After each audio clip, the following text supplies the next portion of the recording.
this exam. So the first question is actually pretty simple. We begin with an easy one. Number 1 says, a part of Jennifer's work to solve the equation 2 times 6x squared minus 3 is equal to 11x squared minus x is shown below. So this given is the same as the top, and she performs an operation in step 1. Which property justifies her first step? So something's going on from here to here. Well, what is the difference between the blue line and the pink line? Well, clearly I see something going on here with a 12 and a negative 6. That is not the same thing as up here. We have a 6 and a 3, and we got that 2 out front. So what is Jennifer doing to get from the blue to the pink? Well, clearly she's doing what's called the distributive property. She's taking that 2 and she's multiplying it or distributing throughout the parentheses. So the 2 times the 6x squared and the 2 times the negative 3. Well, 2 times 6 gives you 12. Carry along that x squared for the ride. And the 2 times the negative 3 gives you a negative 6. So which property justifies it? Not the identity property, not the multiplication property, not the commutative property. It is the distributive property of multiplication over subtraction. Over subtraction just means that she's just distributing that number, and it just so happens that inside those parentheses, these two terms are being subtracted from each other. That's basically what it means. They could have just put the distributive property, and that could have been an answer too, but anything that just says distribute would have been your answer. In this case, it's choice 4. Moving on to number 2. All right. It says, number 2 says, which value of x results in equal outputs for j of x equals 3x minus 2 and b of x equals the absolute value of x plus 2. So there's really 2 ways you could do this. Either you could solve this algebraically or solve this graphically. I'm going to show you both ways. So I'm going to do it algebraically first. The algebraic way is to take j of x equals 3x minus 2 and set it equal to b of x equals the absolute value of x plus 2. And they're asking you for equal outputs. Okay? Equal outputs, meaning that what value of x would make these two functions equal. So in order to do this, you take 3x minus 2 and you just set it equal to the inside piece of x plus 2. So we have 3x minus 2. That is equal to x plus 2. Solve for x. So I'm going to add the 2 on both sides. We get 3x equals x plus 4. Subtract the x on both sides. We get 2x equals 4. Divide by the 2. And we get x is equal to the number 2. Your answer is choice 2 for that one. Now, to show it graphically, go to your graph page. You're just going to type in 3x minus 2, and you're going to type in the absolute value of x minus 2. Was it minus or plus? I think it was plus 2. X plus 2. Yep. Okay. Graph those. Clearly, they intersected this portion over here. And menu, analyze graph intersection. You could click on that. And your x value for this one is right there, the 2. All right. And your answer is choice 2. All right, moving on to number 3. The expression 49x squared minus 36 is equivalent to what? So this is just a basic factoring question. So what we need to do is do the GCF, greatest common factor, followed by the difference of two perfect squares, followed by the trinomial method, which is the AM method of factoring. So honestly, I would take out a GCF here first, but unfortunately none of the answers show that, and I don't think there is a GCF. No, there is no GCF for this. So we just do the difference of two perfect squares. So 49 is a perfect square, x squared is a perfect square, and 36 is a perfect square, and it's subtraction, so we know it's the difference of two perfect squares. So the square root of 49 is 7. I'm going to set up my double bubble. Square root of 49 is 7. Square root of x squared is x. Square root of 36 is 6.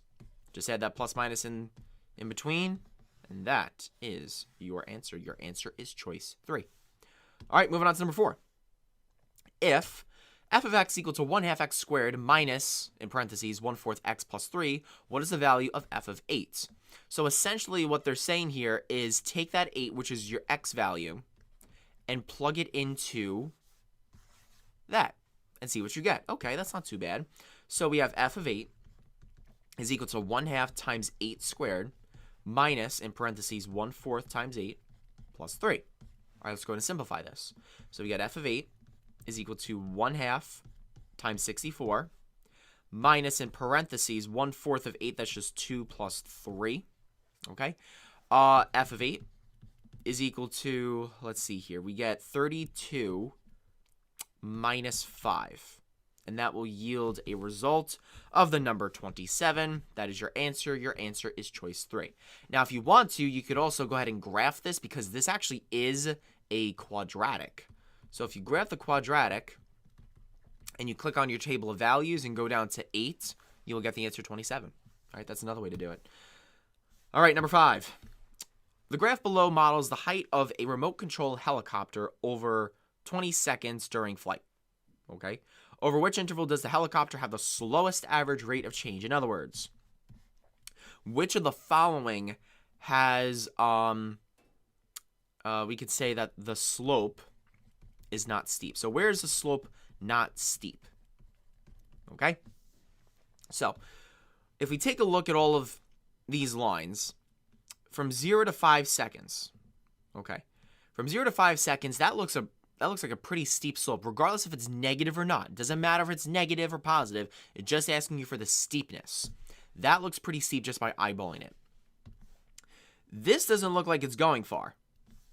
That green side, that doesn't look like it's going up very high. Then all of a sudden it drops down. That looks steeper than the green. And this looks a little bit steeper than the green as well. So your answer is probably from the interval of 5 to 10. It's probably that green spot. So that is going to be your answer. Now, here's the thing. I was a little lazy for this question. You could clearly see that it is not the steepest slope. If you want to calculate each individual slope, I applaud you for that. That's perfectly fine.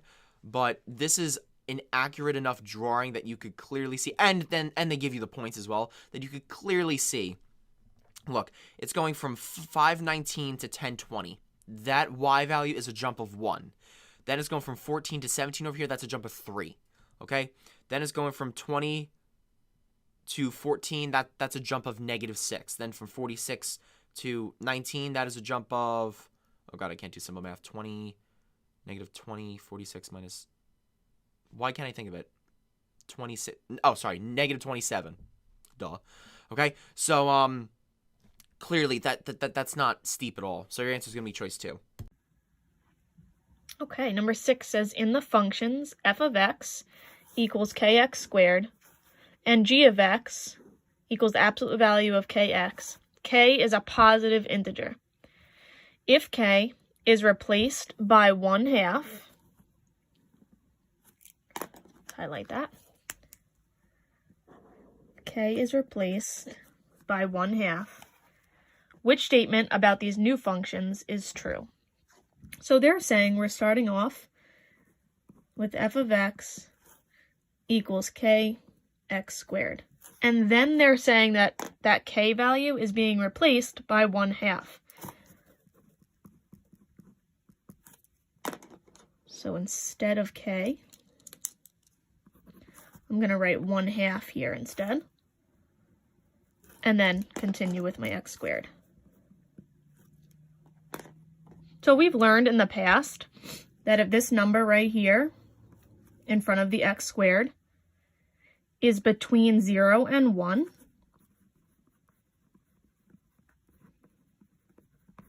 that my graph is going to get wider. So they're telling me right then and there that f of x is going to get wider. So let's just read through our choices. The graph of both f of x and g of x become wider. Okay, well, we know f of x became wider. We didn't do anything with g of x yet. Let's just keep reading. So this is, maybe we can use that. The graph of f of x becomes narrower. Well, we just said it became wider, so let's get rid of choice 2. Choice 3, the graphs of both f of x and g of x shift vertically. All we know right now is that it got wider. And then choice 4, the graph of f of x shifts left and the graph of g of x becomes wider. Okay, so we didn't figure out anything about g of x yet, just f of x, and we know it gets wider. So let's take a look at g of x.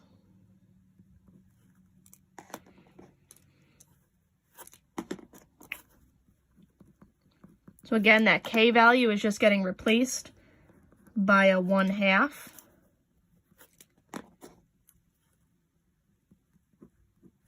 Again, that 1/2 means that my graph is going to get wider. I'm going to show you that in the calculator in a second.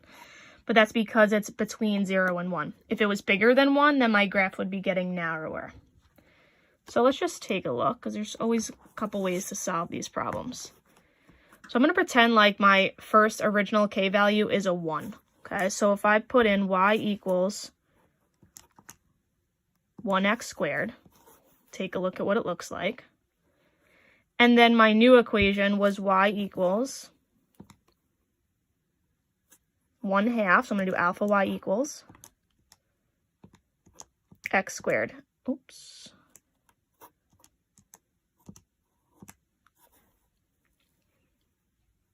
When I graph, watch what happens to the second one. It became wider, right? This inside one was my first one. This outside one, the wider one, was my new function. So that was f of x. It became wider. We found out that was true.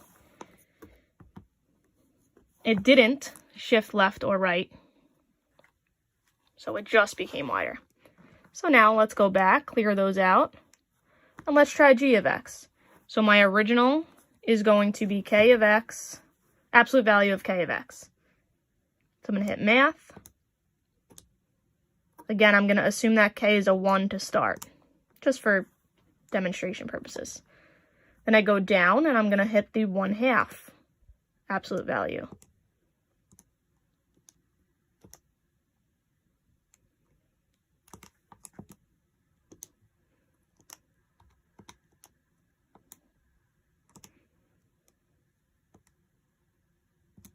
Graph both of them. That's the first one. And then that's the second one. So again, the second one became wider. It didn't shift anyway. The vertex is still at 0, 0 here, but it did become wider. That V-shaped is wider. So if we look at back at our choices, it says the graphs of both f of x and g of x became wider. That is true. Choice A is correct. If I go through again, we already said 2 didn't work. The graphs of both f of x and g of x shift vertically. They didn't shift up and down at all. And then the graphs of f of x shifted left. It did not. And the graph of g of x became wider. G of x did become wider, but f of x did not shift left, so it can't be choice 4. Okay, number 7 says, when Nona sketched the polynomial p of x as shown on the axes below. So they give me this graph, and then it says which equation could represent p of x. And then they give me a bunch of different equations to try. Okay, the best way to do this problem is to kind of study this graph, take a look at it. So I see right here on the x-axis, I have a point of -1, 0, right? I also have a 2, 0. And then also up here, I have a 0, 4. Just so I have an idea when I go into the calculator, okay? The best way to do this is absolutely by using the calculator. So I know I have those 3 points. Let's go to the calculator, and all I'm going to do is plug in one choice at a time to see which one matches this.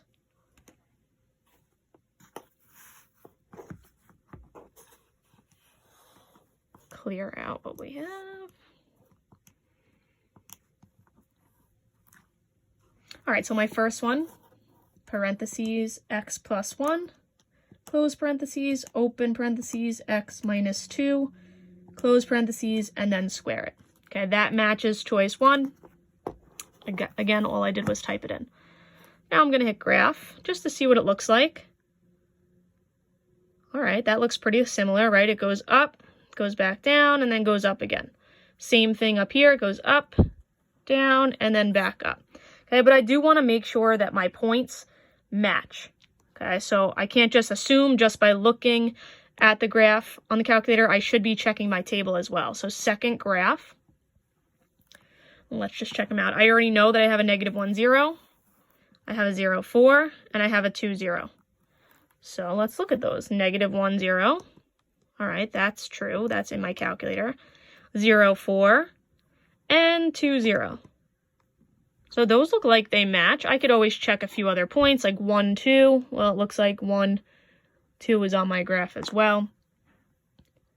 So now that those match, I can say that choice 1 is correct. Okay, that is the equation that could best represent P of X up here. Which situation does not describe a causal relationship? A causal relationship. All right, so let's take a look here. Choice 1 says, the higher the volume on a radio, the louder the sound will be. Well, if you raise the volume knob on the radio in the car, will the sound get louder? Yeah, so that is a causal relationship. If you turn the dial, the volume goes up. If you do something to the knob, something happens to the volume. So that is a causal relationship. Number 2, the faster a student types a research paper, the more pages the research paper will have. Okay, so if you type the paper faster, does that necessarily result in more pages? And the answer is no.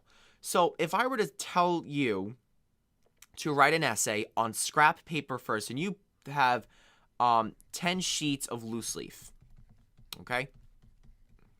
All you're going to do is you're just going to take your 10 sheets of loose leaf, you're going to take all those words that you wrote, put them up on a nice, clean Microsoft Word document, and you get, let's just say you get five pages, because we all know that we write bigger than we type. So you get a result of 5 pages. That doesn't mean that you're adding more material. The faster you type, the faster you type it, you have more free time. You could go watch TV or something. You can go on your phone. I don't care what you do. But it doesn't mean that you're getting more pages just because you type faster. Okay? So your answer is choice 2. Choice 3 shows the shorter the time a car remains running, the less gasoline it will use. Absolutely, because if you turn the car off, it's not using any gasoline. And the slower the pace of a runner, the longer it will take the runner to finish the race. Yeah, if you're running 5 miles an hour, you're going to finish a little bit later than the person who's running 10 miles an hour. So your answer is choice 2 for that question. All right, moving on to number 9. A plumber has a set fee for a house call and charges by the hour for repairs. The total cost of her services can be modeled by C of T equals 125T plus 95. Which statement about this function are true? So, let's take a look and analyze this equation. So, it says she has a set fee for a house call. So, before she even gets to the door, she needs to get to your house first. What happens is the plumber charges you $95 for the house call. Okay? So you call her up and say, hey, I got a problem with my toilet. It's backed up. Can you come over? She'll say yes, but I charge $95 to go to your house. Just as soon as she steps in the door, boom, $95 in her pocket. Then what happens is she charges $125 for the amount of hours she works. So the amount of hours in this case is represented by the letter T. So she could work for 2 hours. She could take 2 hours times the 125 and then add the $95. That's the total amount of money she makes. So let's take a look and see which one's true. A house call fee costs $95. That is absolutely true. She comes to the house, enters the door, $95 in her pocket. The plumber charges $125 an hour. Yes, that is true, because it says it right there, 125. That is 125, and the T is per hour. So that's true. The number of hours the job takes is represented by the letter T. That is true. So all of these answers are correct. Your answer is choice 4. Moving on to number 10. What is the domain of the relation shown below? So the domain, you should know by now, that the domain are your x values. So we're looking at the 4, the 1, the 0, the 1, and the 4. You could get rid of the 1 and the 4 again because you don't need to write it twice. If it repeats, doesn't matter. Who cares? Your answer is 0, 1, 4. 0, 1, 4. Your answer is choice 1. Number 11 says, what is the solution to the inequality 2 plus 4 over 9x is greater than or equal to 4 plus x? So I'm just going to rewrite that to start.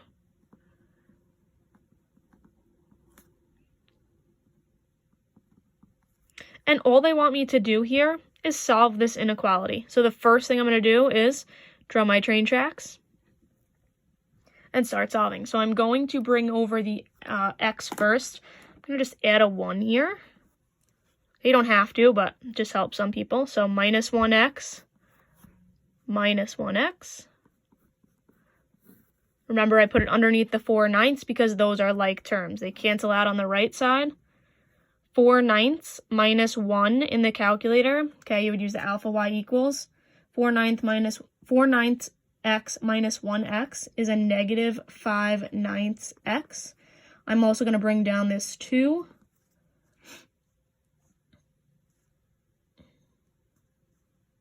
And I'm going to bring down the 4.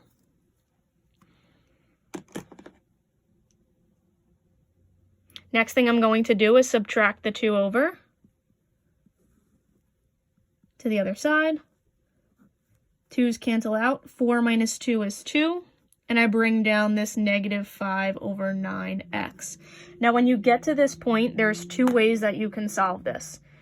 I know that negative 5/9 is being multiplied by x. So what you could do, because it's inverse operations that you should be using, you can divide out negative 5/9 on both sides. Or when I have a fraction like this, what I could do is multiply by the reciprocal. So what I'm going to do is I'm going to put, instead of negative 5/9, I can multiply that by negative 9/5. And if I do it on the left side, I need to do it on the right side. So what happens on the left is they cancel each other out. If you multiply negative 9/5 times negative 5/9, you're going to get a positive 1. So I'm left with just an x on the left side. I'm just bringing this up here. And then 2 times a negative 9/5, I end up with a negative 18/5. The last thing I need to do is decide on the sign. Okay, this symbol up here that we started with, I need to decide, is it going to stay or is it going to change? Well, my rule is if I multiply or divide by a negative, my sign needs to change. So right here, I multiplied by a negative number. That means my sign is going to flip. My inequality sign is no longer going to be greater than or equal to. It is now going to be less than or equal to. So my final answer is x is less than or equal to negative 18/5, which, if you look at your choices, matches choice 1. And that is it for question 11.